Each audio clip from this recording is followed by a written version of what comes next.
Good afternoon, everyone, and welcome back to this week's episode of the Digital Law Podcast, brought to you by Digital Law and produced by Anson Evaluates. As a bit of background, we at Digital Law are a niche law firm specialising and working solely in the technology and cybersecurity law sector. In each episode, we look at recent stories in the news relating to digital technology from around the world, with a specific emphasis on data protection and cybersecurity. For more information on the stories that we are covering this week, check the links in our show notes. By way of an introduction, I'm Amelia Davies, an apprentice solicitor at Digital Law UK, and I'm joined by my colleague Peter. Peter, would you like to introduce yourself? Hi everyone, my name is Peter. I'm a solicitor and a managing director at Digital Law, and we seem to have a running theme through our stories this week, which is devices going missing from various places. So I will pass back to Amelia to take us through this week's stories. Thanks, Peter. So firstly, we've got the NH staff illegally obtained Nottingham stab victims' records. Then we've got NHS's data breach statistics. We've got UK watchdog to investigate TikTok and Reddit over use of children's data. And then HMRC allergic to tech. But before we dive into today's stories, here is some of the background information on our podcast producer, Anson Evaluates. Anson Evaluates are a consultancy company offering a variety of services, including data protection training, outsourced data protection officer services, and specialising in advising clients over multiple jurisdictions. So kicking off with our first story, NHS staff illegally obtained Nottingham stab victims' records. So more than 50 NHS staff are feared to have illegally gained access to the records of victims of the Nottingham attack when they were taken to the emergency department for treatment. The families of the three people fatally stabbed by Valdo Callocane have been told 56 administrative, nursing and medical staff obtained the records but did not appear to have a legitimate reason. A total of 98 people at Nottingham University Hospital's NHS Trust gained access, but an inquiry found that only 42 had a legitimate reason to do so because they were actually involved in the care of the victims. Now, this is one of those stories where it's like, well, if you don't need access to the data, why are you looking? And this is kind of something we discuss quite often on this podcast. Peter, why is this so important? I think this is our regular sort of salutary reminder to anyone who works in an organisation that has a lot of personal data that you have to have a specific reason to access it. And if you want to go and just have a good gawp at any general data that's out there, that's not how it should be being used or processed. And in this instance, we're talking about, and the point about this story is that there was about, when they looked at it, there were 90 odd instances of this data being accessed by, 90 different people within the NHS accessing the data, but only 40 of them actually had a reason to do so, which is quite shocking, really. Very often when people join organisations like the NHS or say a bank, same thing applies at a bank. If you want to go and have a good go at someone else's bank account, you can't. You're only supposed to look at a specific customer or user that you have to in order to do a job related to your employment. So in this instance, we're talking about 1 out of 2 people looking at this data weren't doing it from a basis of clinical need, because they were, associated with some activity around these deaths. They just wanted to have a look, probably around the time of, in the run-up to, and around the time of the trial. Yeah. And that's why we, as you quite rightly say, we return to this on a regular basis, because I don't know if it's sometimes a problem in the training and people genuinely don't understand that you aren't able to do this, or are people just doing it anyway from that morbid curiosity that people sometimes have to go and look at something because you've got the power to do it, and you think, yeah, go on, I'll do that, even though you are fully cognizant of the risks. And I can't answer that question in terms of why people do this, but it seems to be a significant recurring problem. And this is where I can gently, not so gently, plug the fact that we can offer training services and the whole purpose. Seamless, Amelia, seamless. Yeah, okay. And the whole purpose of training is just to be able to avoid this and to make people aware of their own obligations in terms of the data that they are processing. Yeah. Because For example, we don't know the reason why people have been illegally accessing this data, whether it is due to a lack of training or, as you've explained, morbid curiosity. But the purpose is, if these individuals, these individuals down the line could well be investigated. Yeah. We've covered stories in the past where people have accessed data and then they have been investigated and then found guilty of accessing data illegally and charged. Yeah. And that can have very real consequences. And we don't know whether this will be the case here. But actually, in principle, it can have very real consequences, fines, even sometimes suspended sentence for carrying this out. So it's interesting that when you go in, this is a story in the Times, and when you actually go into the story, it details how the headline is this huge abuse of this data within the NHS. Yeah. However, tucked away in the middle of the story, it also talks about the fact that Nottingham, a string of police officers and staff have already been disciplined for viewing footage from body-worn cameras or improperly gaining access to information. Nottingham Council also apologised after 3 of its staff accessed a file related to the stabbings with no legitimate reason. Nottinghamshire Police gave a final written warning to one constable who accessed files on Valdo Cocaine, the murderer, without authorisation. And he had no role whatsoever in the investigation. Furthermore, a special constable in the same region was sacked for viewing body cam video of the 2 victims. And another staff member was sacked in closed proceedings for using police systems to look up details about the killer. So... seems to be a big trend here. Yes. So we're looking at... the trouble is, as I say, you could look at this and say, oh, is this an issue in terms of a failing across the public sector? And that's why I made the point here that no, this also happens in banks, it happens in financial services, it happens in GP practices. So we aren't just talking about the big monolithic public utilities and services. We're also talking about this. This just seems to be, and I always wonder if it's that sort of human curiosity thing that gets the better of people. But it can do it to their detriment, and particularly there where we're looking at law enforcement agencies, they have a real sense of human failure over this, and it just simply isn't tolerated, and that's why people do lose their jobs. So, best off keeping that curiosity in its box and getting on with the day-to-day job, I'm afraid. Let's say, if you circle back to curiosity did in fact kill the cat. Quite. Keeping with the NHS, actually, the next story we are looking at is the NHS data breach statistics. So a Taxpayers Alliance FOI seen by Guido revealed that from 2021 to 2024, there have been a staggering 35,283 data breaches across 154 NHS trusts, with 233,314 patients' records accessed inappropriately. Yeah. So this is a massive lot of breaches that we are covering here. Part of me is thinking, well, is this due to the fact that actually bad actors have been targeting the NHS as it's part of the critical infrastructure? But the other part of me is, again, because obviously the common misconception about a data breach is a bad actor has hacked you and therefore decided to leak information. Yeah. A data breach could actually just be as simple as someone copying in the wrong individual on a sensitive piece of communication. Exactly. A data breach is not just one thing. And it's also not just online. No. So this could be sending a letter to the wrong person. Or if it's in an admin office and a letter's being sent, does it include inadvertently a letter to someone else that was also on the printer that was picked up and is put in and sent? So it's inadvertent disclosure of data to an unintended recipient, and that can happen using the analog post. A data breach could be a load of medical records being dumped in a skip when they should be shredded, or just left somewhere. If, for example, someone's got an armful of medical records and they put them down in a waiting room and walk off and get distracted and doing something else, and then they go, oh God, I've just left all of those confidential records in a waiting room. Well, yeah, that's a data breach. We have this thing mentally where we always think, oh, well, it has to be online and it must be like you say, we've been hacked or something.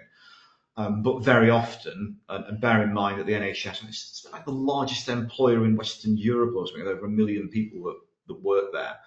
And very often, I'm afraid, it is the human element that is very often the problem that leads to the breach. And then I can gently slip in another nod to training, which we can provide. There we Indeed, yes. I think from one of the reasons why this is as a result, as you quite rightly say, the Taxpayers Alliance put in Freedom of Information Act requests to a range of different agencies and trusts that make up the NHS to put together these statistics that over a 3-year period, you've got 35,000 breaches. And this isn't great at a time when the government's trying to say we are going to use AI to streamline the patient experience and try and triage people and make sure that treatments are given to the right people and can things be expedited in place, and trying to use AI to have an element of doing some of the admin that is otherwise very costly and time consuming to do. It's not great when, despite the fact that the NHS has got things like the NHS app that so many of us are still carrying around after COVID, so that just in case anyone asks you if you're vaccinated, you've got the QR code. But I mean, I do use it now. It's quite useful having that app because you can actually see the communications, for example, between your GP and a consultant. So, for example, if you go and have a blood test, you can access the actual black and white results of that test on the app. Great, 21st century. So you'd look and think, oh, great, the NHS is actually handling my data well. The problem is that you see that visually, you'll see the app and think, oh, this is where they're handling the data. But behind that will be a plethora of legacy systems of various different ages and complexities and security. And that's where some of the problem comes in. And I won't go into the whys and the wherefores behind that, but it is a bit of a patchwork. This is the reason why the NHS has been subject to some quite expensive, costly and damaging hacks in the past from sort of malware and spyware being installed. But the thing here is that no, it's just on balance, those are all the thousands of instances across a 3-year period when patient data has sadly been at risk. And yeah, it doesn't fill you with confidence when you're thinking about, well, if you're going to go and embrace new tech, that all sounds very, very good. But what about actually can you be trusted to be responsible with it when clearly you aren't being responsible with the existing tech and the existing data? Well, that's just it. It doesn't really fill you with confidence, does it, in terms of patient records and access? But hopefully this serves as a wake-up call, given the fact that these figures are staggering and the fact that they are now out there. And hopefully someone decides to pull the finger out and get this sorted. And get some training. Exactly. Happy to deliver. Yes, there we go. Next story, we are looking at the UK watchdog, the ICO, to investigate TikTok and Reddit over use of children's data. So TikTok is to be investigated by the UK's data protection watchdog, which is looking into whether social media algorithms are serving up inappropriate or harmful content to children. This follows growing concerns over how social media platforms are using data generated by children's online activity, and therefore it's prompted the ICO to launch an investigation into the Chinese platform, along with the forum site Reddit and the image sharing site Imgur. It will look at how TikTok uses personal information of 13 to 17-year-olds to deliver content recommendations to them, and also examine Reddit and Imgur's use of age assurance measures, such as how they estimate or verify a child's age, which can then be used to tailor their experience on the platform. So this is quite concerning. I mean, it wouldn't be a digital podcast without mentioning TikTok. I mean, crikey, where would we be without it? But it is scary to think the level of insight that they get into children's usage. And as we've discussed previously, 13 to 17-year-olds, they are constantly scrolling social media, whether that be TikTok, Reddit, Instagram, wherever they are getting their content from, and it's readily accessible to them. And the whole point of why people like it, because the algorithm tailors to what you want and what you like. And that's great because, if you like watching cats and dogs and having funny videos, fantastic, you'll get that content. And if that's what you interact with, it will keep repeating it. But if you're out there liking content on guns, violence, and the algorithm shows that that's what you like to see, you're going to get more of it. In increasingly high volumes. Exactly. And while typically I'd say that's unsuitable for most people. Specifically, if we're thinking about children 13 to 17 years old, that's not suitable at all. Yes. And the interesting thing is that we're talking here about people that shouldn't actually. In very many instances, we're talking. These platforms say, "Oh, we don't actually provide our services for children anyway," so that's not supposed to be content for children to look at. Heavy on the supposed to be there. Yeah, and let's face it, this has been going on for years. Oh yeah. I remember being quite shocked that some sort of family friends that their kids were sending me Facebook connection requests, and they were like not even teenagers, and you're like, whoa. So this sort of shows where we are, and that was in the middle of the last decade. So kids have been going onto these platforms, and let's face it, Facebook is now the platform for the old people. So of course they've gone on to Snap, and they've gone on to TikTok, and they've gone on to Imager, and these various other platforms. And listen to previous podcasts where we've discussed the fact that yes, they've been on there, and very often the platforms have known this and haven't really done an awful lot about it. There's a new book out this week from a whistleblower within Facebook that has been published in the UK, subject to various injunctions in other jurisdictions, but in the UK they have published, and it went straight in at number 4 on Amazon's chart.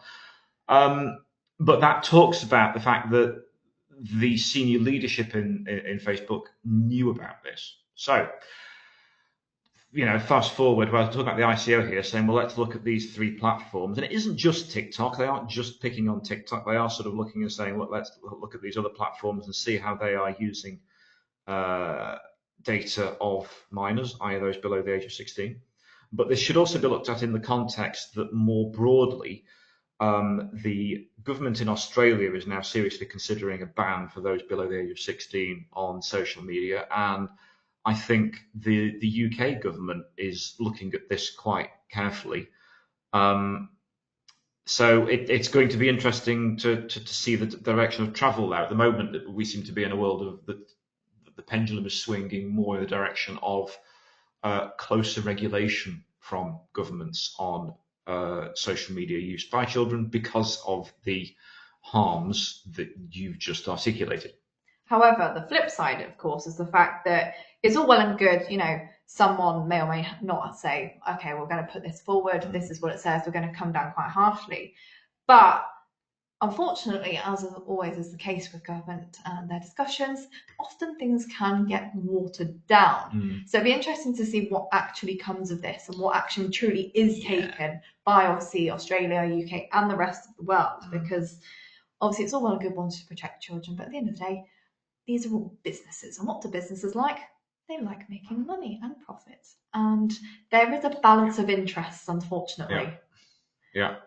And kind of see your face slowly drop a little bit there. Yeah, and I should say as well that TikTok, of course, still subject to a potential ban in the US. That has not gone away. It was just suspended by President Trump. I think it was one of the first.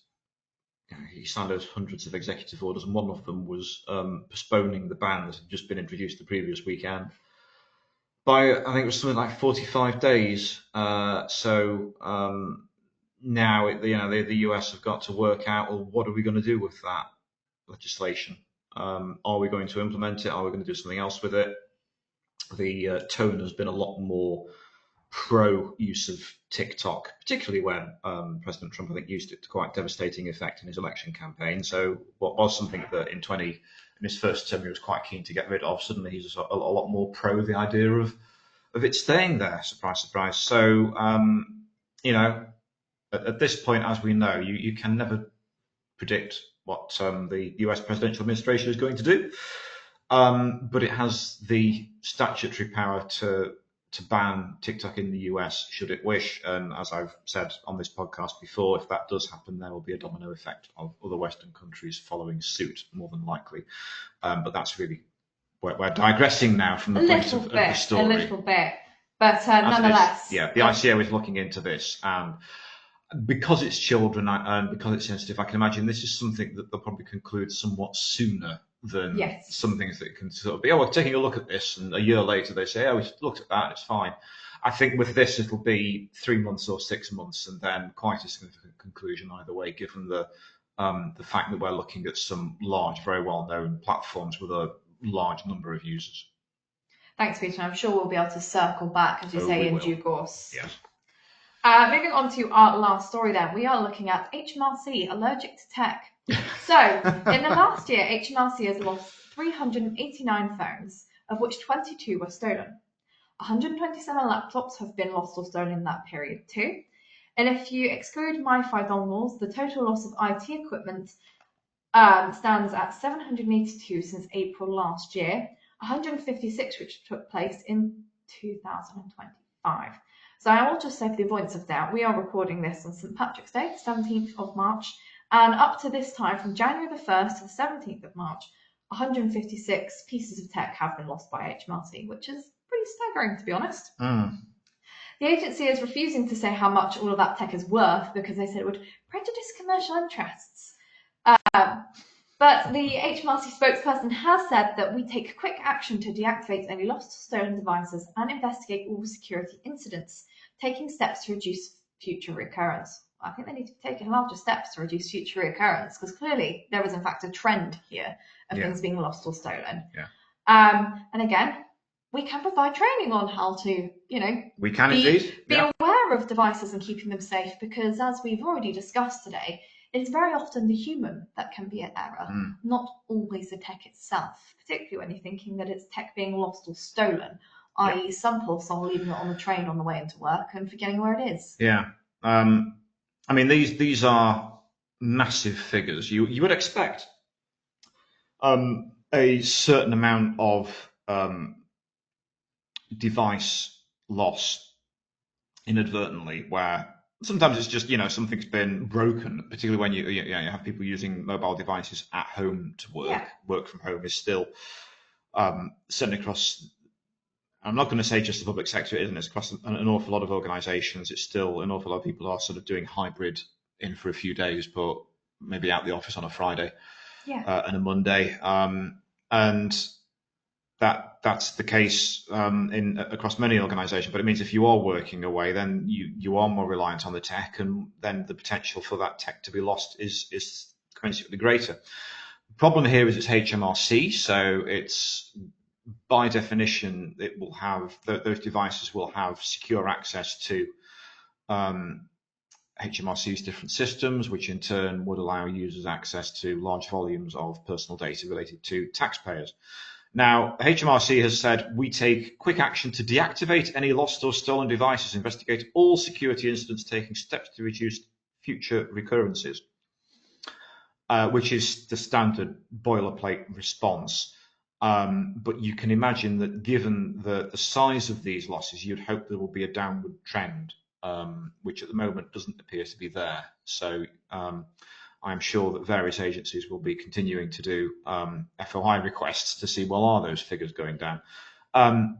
This also isn't just limited to HMRC. So the same story refers to the fact that the Ministry of Defence lost over 260 devices in the first 2 months of 2025 alone. Wow.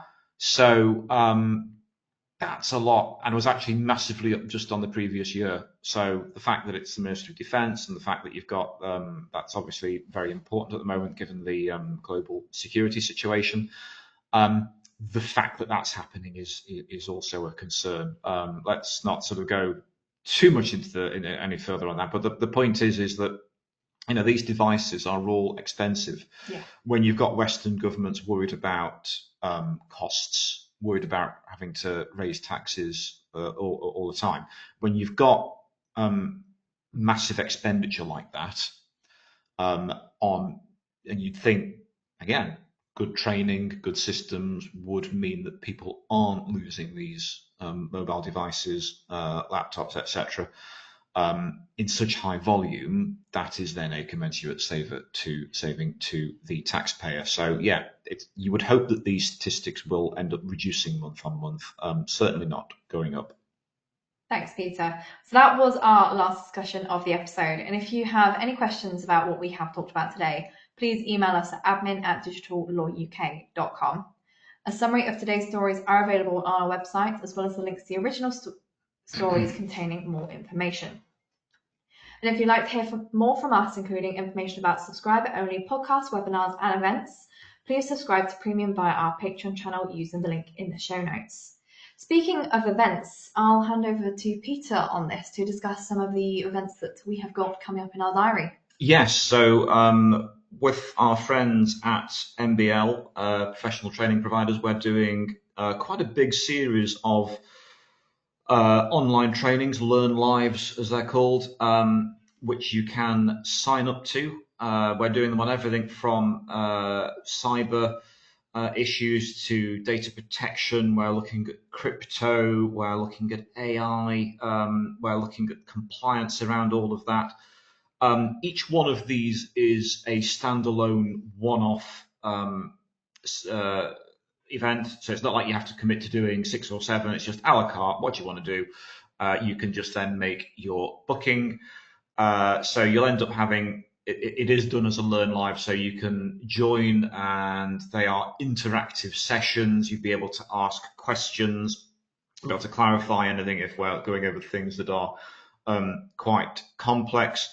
There is a good range, I think, of coverage in terms of the fact that some of these are sort of what I say is entry level, i.e. you don't need to have any previous knowledge in order to join the event and be able to pick up information and understand it. Some of them do assume a certain amount of knowledge and then build on that to give you a more sort of advanced level of understanding. So hopefully there's sort of something in there for everyone.